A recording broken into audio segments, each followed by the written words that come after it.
Again, my name is Michael Graham. I'm a board member with the National Transportation Safety Board. Again, with me is our investigator in charge, Dan Baker. Today I'll be providing you an investigative update into the fatal crash of the Cessna Citation 550 that crashed on Thursday morning at approximately 10:15 a.m. Eastern Standard Time at Statesville Regional Airport in Statesville, North Carolina.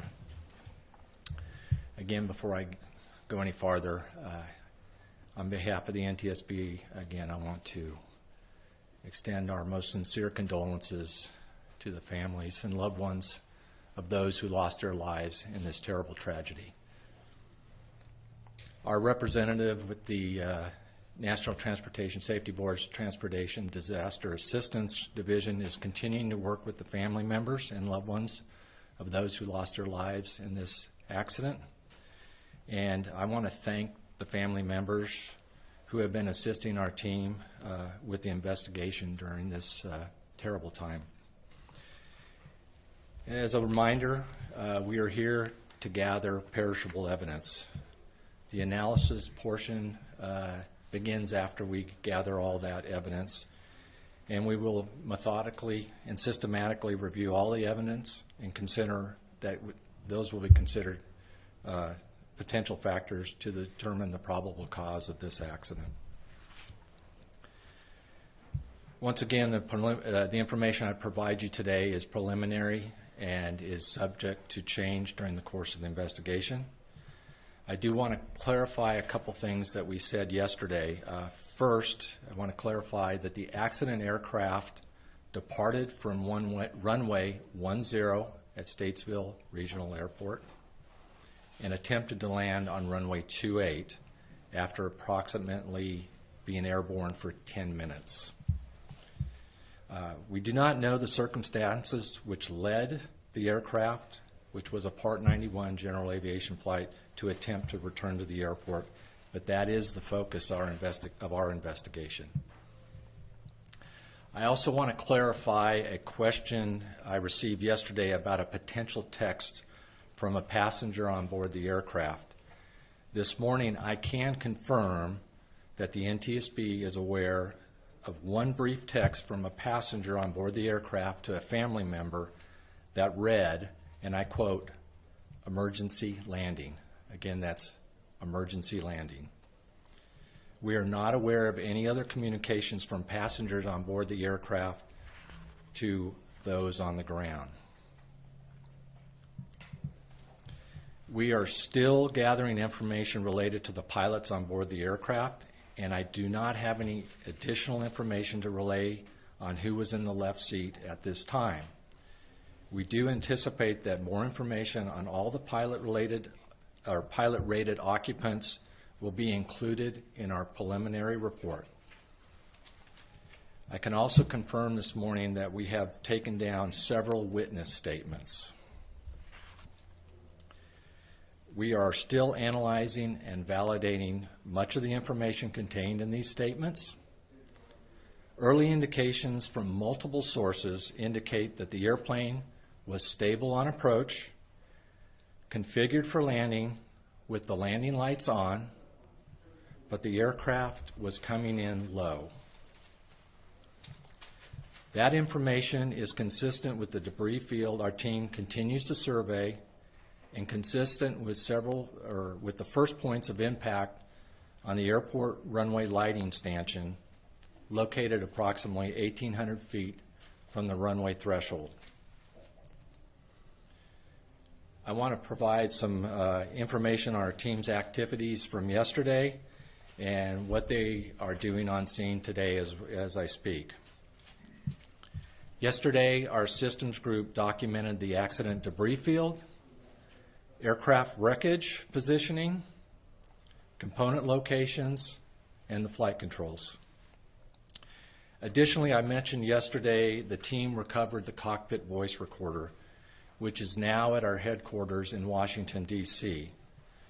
Our team today is attempting to extract that information. And I will note again that this aircraft was not required to have a CVR, because it was under a Part 91 flight, but it did. The team also recovered additional avionics equipment, one being the ground proximity warning system, a Garmin G750 display, which is also known as a multifunction display, and various cockpit instruments. We also have retained for examination the caution and warning panel from the instrument panel. All of these are being sent to NTSB Recorder's Lab in Washington, D.C., and we will determine whether data and relevant information can be recovered from these units. Again, our recorder labs have specialists that can download data from this equipment even when it's been damaged, and we specialize in this. And much of this data is very helpful to the investigators for determining the probable cause. Our operations group conducted witness and maintenance personnel interviews yesterday and viewed additional accident and security videos yesterday. I can say, as of just a few minutes ago, we do have the maintenance logs for the aircraft in our possession now. They will also try to determine the weight and balance of the aircraft and verify the aircraft loading.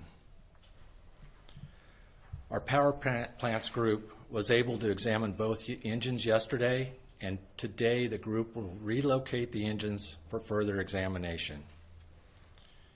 Our drone team did get airborne yesterday, but the wind was a little too strong to do what we needed to. We did get some video footage, but we have been able to document the accident scene now as of just a few minutes ago.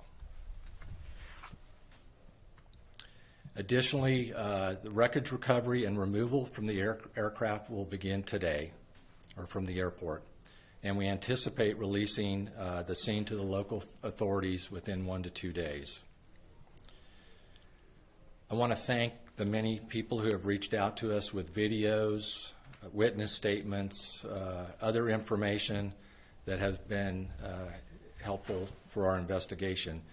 And again, I would like to ask anybody who may have additional photos, videos, any kind of documentation, or maybe have witnessed the accident, if you would reach out to us via email at witness@ntsb.gov. Again, that's witness@ntsb.gov. Finally, I want to note that today will be our last on-scene press briefing here in North Carolina. However, I want to be clear that we're not finished gathering evidence at this time, and the investigation will continue to gather evidence. Our team will remain on the ground here in Statesville as long as necessary to gather what they need for the investigation. Additional information about the status of the investigation will come out of our NTSB headquarters in Washington, D.C., and you can follow the NTSB on X at NTSB_newsroom, or on our website at ntsb.gov for any additional information on this accident. As a reminder, the preliminary report will be out within 30 days. However, the final report will be out in 12 to 18 months. We will have on-scene photos and video available on our website shortly for you all to use. I will take a couple questions here. A reminder, raise your hand when I call on you. Please state your name and affiliation. Glenn Counts with WSOC in Charlotte. Outside of the aircraft being low, have you talked to any witnesses or have you seen any video that would indicate that the aircraft was in any kind of distress coming in? So the question is, do we have, from the witnesses and any video, to verify what the witnesses said about the aircraft being low, or any indications that something may have been wrong with the aircraft?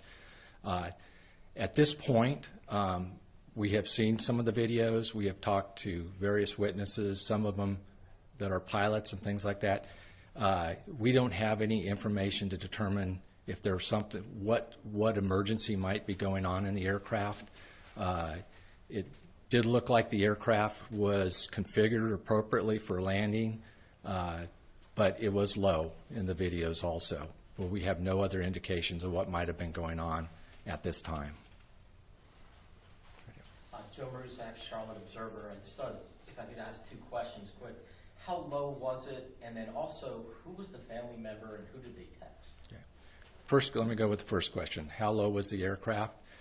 Well, the aircraft was lower than a normal glide slope for the airport, and the fact that it contacted the approach lighting stanchion it tells you that it was basically level or below the runway level at that point, because the runway is up on a hill a little bit.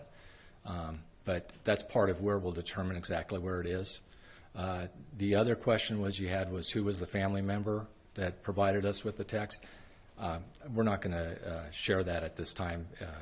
We need to be mindful of what the family's going through right now, and we appreciate them sharing that to us at this point.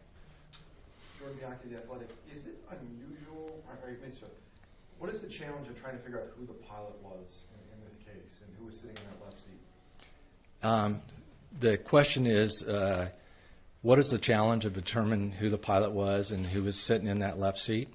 At this point, we have a lot of really good information, and we're fairly confident with at least the left seat occupant, but we need to verify that, right? We need to be accurate in what we do.